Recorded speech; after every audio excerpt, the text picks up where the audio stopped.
welcome back to Stories from the River. We're here on location at a Columbia grand reopening and ribbon cutting ceremony. I'm here with Cameron Piersanti. Hello. Cameron, welcome. Hi, thank you. Thanks for having me. Yeah, now you've been on the podcast once before. Right. But not for a sit-down interview. Not for a sit-down interview. So this is I'm a first timer. So go easy on me. We're gonna go easy, but I have a feeling you're a natural pro. Oh, we'll see. Welcome to Stories from the River, a show in which we go behind the scenes at Broad River Retail. Now, Cameron, you're a senior manager in merchandising. Correct. Which means how many price changes have you gone through in your almost 4 years with us? I was going to say in this year alone or in the 4 years. I mean, we've done probably 4 or 5 this year. I'd say we're upwards of 15, maybe 20 in the past 4 years. You guys have been busy like nothing before. Very busy. And so you would have joined us in 2021? Correct. December of 21. Correct. So we were coming on the heels of COVID at that point? Yep, COVID was kind of starting to wrap up. I previously worked with Shelby Hill, so she pulled me on over to the river, and I've been here ever since. Been loving it. We love those referrals. Thanks, Shelby. Yeah. Okay, so we just got through cutting a ribbon. So because we're in Columbia, South Carolina, at the Columbia Bloodline, yep, as they're known, and this is on Harbison Boulevard. Now we took over this store in December of 2008. Okay. And so we've been here 17 years. When we took it over, we just kind of eased into it. It was during the Great Financial Crisis and the Great Recession. We never did a remodel or renovation. You know, this was one of the last stores that had the big kids area with the big jungle gym and the big dinosaurs. And this was it had one of the last stores, maybe the last store that had a fountain. The good old fountain. Yeah, and so we said, you know what? Hey, we finally said we're going to be here for a really long term. We kind of locked in on this property. It's been a great property, and we went through a remodel. So you've been through a few remodels with us. I have. Okay, so what is a remodel like, and then tell us about this remodel. So a remodel, we've gotten really, and I say Broad River in general has gotten really into the swing of doing remodels. And I would say that comes from really perfecting the process of opening up a store. And so I've been a part of several store openings and a handful of reopenings as well. And it takes a lot. It takes a team, it takes a village, it takes really great communication. And it's just so special to come together and hear everyone, thanking everyone, hear all the speeches. It's just really great because, it takes anywhere from 2 to 3 months. We got this store done really quick. It looks beautiful. It's unrecognizable. I mean, I walked in and I was like... Yeah, it's a little bit of a gasp. I'm blown away. It just looks so fresh. Yep. The white paint really does something. Yeah. And so, it was darker here before. Like Charlie said, we had the fountain, and just taking that down alone, it was more of like a track style, the little kids area in the back. So getting the sleep shop open, that's always a labor of love. That's what we started to tackle first. And so strategically, we figured out as a team that when we tackle that first and start moving the furniture around that piece, it really makes the process a lot easier. The sleep shop looks amazing. That sleep shop is incredible. Now, this was a pretty small sleep shop. Yep. It's like 1,100 square feet, maybe. Mm-hmm. And now, what is it, 4,000 square feet, yep. roughly? Somewhere around there. Yeah, maybe like 4 times as large. Yep. There's probably, 40 or 50 mattresses in there? Yep. And just the entire vibe, I think we've gotten really good at the sleep shop process. Our vendors are amazing. They always come in. Ayla Spears came down here and Ayla Beer, sorry, she's been married now, but she came down and her along with Lisa, they made sure they got all of the beds in the right spots, all of the POP in the right spots, and I think it looks incredible. It looks amazing. Yeah. And so they shared some stats and they said, hey, this store is also well above its budget in sleep, well over 20%, which is amazing. Yep. I'm sure that has a lot to do with it. It sure does. It sure does. I mean, it just creates an environment that everyone wants to go back and see. The customers want to get back there and see it too, so it's great. And this is a big kind of canvas. It's 44,000 square feet. Yep. And so when we have a store that's over 40,000 square feet, we say, why not do our 2-in-1? And so what's the magic Why do you like a 2-in-1, and what is a 2-in-1? So a 2-in-1, essentially what we do is we bring our outlet assortment in, and it sits in the back of the store typically, so in this location in the back right. And we really like a 2-in-1 store because it offers an assortment to the customer that is a really great opening price point. So you think about where we are, we're in Columbia, South Carolina. We have a lot of universities, namely University of South Carolina, within spitting distance. And so when we get this assortment in the back of the store where we have sofas starting at $4.99, beds starting at $1.99, that really great value furniture. It really is great about getting a certain type of customer into the store, and then they get to see the rest of our really great assortment too. They get to check out the sleep shop. So we really love having this 2-in-1 store within a store assortment is what we call it. And it works for us in promotional time periods too. So we're coming up on Labor Day weekend, a super exciting time. We're gonna have a really great assortment back there. And one of the things I really like is I love reclaiming square foot for showroom space, for product. And some of the early designs of some of our stores had a lot of warehousing space, a lot of office space. The early designs where you had to have, do a lot of your office space and your customer service at the desk. Now, a lot of those operations get centralized and you just don't need as many people. And so, what used to be the entire office, we got bedroom groups and dining room groups. We have a bedroom where the sink used to be. Yeah. So I love kind of just, because the rent is some of the most expensive real estate we have. And to use your occupancy costs as a revenue producer, as a business owner, that makes me feel good. And I know you're in merchandising, always trying to optimize sales per square foot. Correct. And that certainly helps it.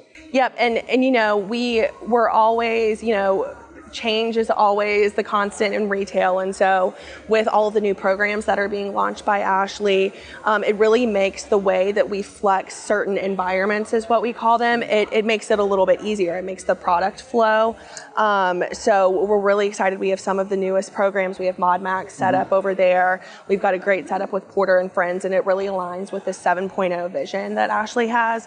And so I think it looks great. It's the second best looking store in the nation. The second best. Apparently. Yeah. Well, we're coming for number one. Based off of our scores. Yes, Scores. So this is an Ashley 7.0 freshly remodeled store. I don't know what it was before, 4.0? Or? Yeah, with that I would imagine. 3.0, 4.0. Yeah. So we've gone several notches upgrades, 7.0 Ashley store, expanded sleep shop, reclaimed office space, an outlet as a 2-in-1 store.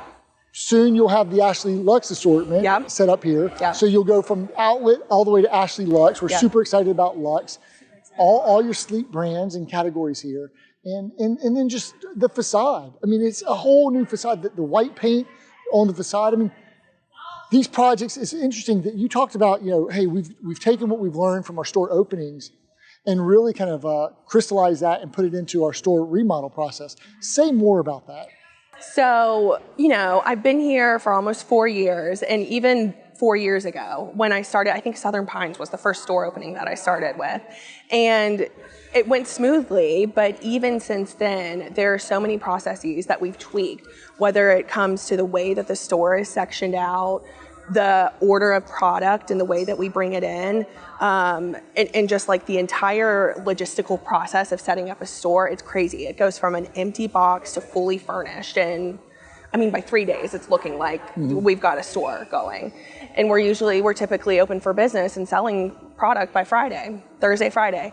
And so with that in mind and that process kind of ingrained in our bones now, we kind of use that same thought process when applying where we're going to start. So we've zoned out the stores that we're remodeling, and we attack the store zone by zone, sometimes 2 zones by 2 zones. But and then what we do strategically from a merchandising aspect is we take a look at what furniture is selling the best for us, and with the knowledge of maybe upcoming discontinued collections, we can strategically drop collections from the floor to kind of move it out of the space where the ceiling may be getting painted.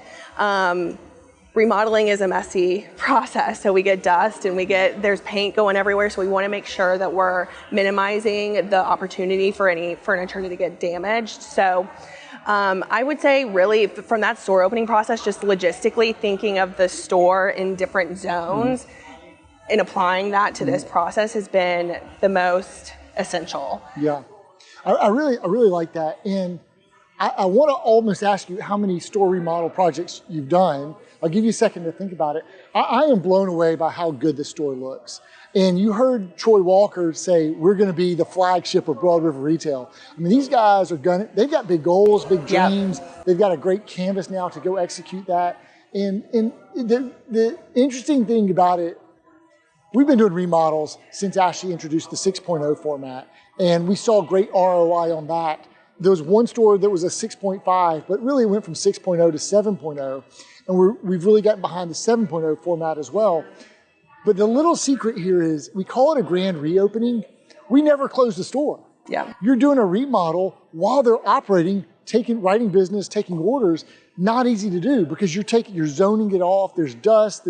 We do a lot. The contractors do a lot overnight. But to get that done in 2 or 3 months with a partial store, to still have goals and budgets, noise, dust that you're contending with, sell-offs that you're dealing with, and to take all those learnings and to still do that well, and to do it almost with ease, and to do it under budget. I mean, this store probably got done in like 2 or 3 months time while it operated. We've only closed one store during a remodel. Can you guess which one that was? I don't know if it's been one since I've been here for 4 years. It may have been before. I'm not sure. I think it was before. It was the Boulevard Believe. Okay. When we took it to a 2.0 outlet, and it was just so much we had to do there, so we shut it down for like 3 weeks or something. Maybe 3 or 6 weeks, and literally shut that down. Every other one, we've operated during it. Now, the first couple were really bad. We did not do it the right way, but we've gotten to where it's not easy. Just like kind of if you're a runner and you go run a marathon, it's not easy. But if you're conditioned, you know how to do it. You guys are conditioned to do these marathon projects and to get them done. So I just applaud you and the team. I love how you're talking about programs. Yeah. You're talking about the 7.0. We got the Mod Max. We got the Porter and Friends. So what are you super excited about for programs that are working really well within our network or really well in this store? So I will say, just in looking at the performance in this store, they're really aligned with the way that Broad River performs as a total. So I would say that that's just a testament to how perfectly executed the setup of this store has been. Omaha, Mod Max, all of these modular type programs are performing really, really well. I mainly work in the upholstery categories, and so that's what I'm the most knowledgeable of, and those along with any of the Novella programs. So any of those collections that are made out of the performance fabric that make it easier to clean, they're always top performers for us. There's a collection called Lars, and across the company, it is by far our top performer. It comes in 2 colors. We have them both displayed here, and they look beautiful. That's the way to do it. Yep. Show them both ways. Yeah, if it works. Small ways, large ways. Yep. One colorway, a different colorway. If it works, exactly. Just let the customer. Let the guests see it and imagine it in their home. Yeah. Okay, well, this is, thanks for sitting with me for a little bit. I know you've got a team lunch you've got to get to. We do. I know, Awesome. Mexican. We always go to eat Mexican. That's the way to celebrate. Any final words for a remodel from the Columbia Bloodline Grand Reopening Ceremony? So every time I come to a grand reopening and I try to do the math, I definitely would say I'm close to between 5 and 7 grand reopenings. It's so inspirational hearing everyone's words and how, it's a difficult process, but hearing the team and how they come together, especially today in the Bloodline, they're coming for that #1 spot. And so it's always just kind of the boost you need. We have a busy end of the year coming up, and this is the exact type of, gathering. We're like family at Broad River. And so it's just a good camaraderie to come together for a grand reopening.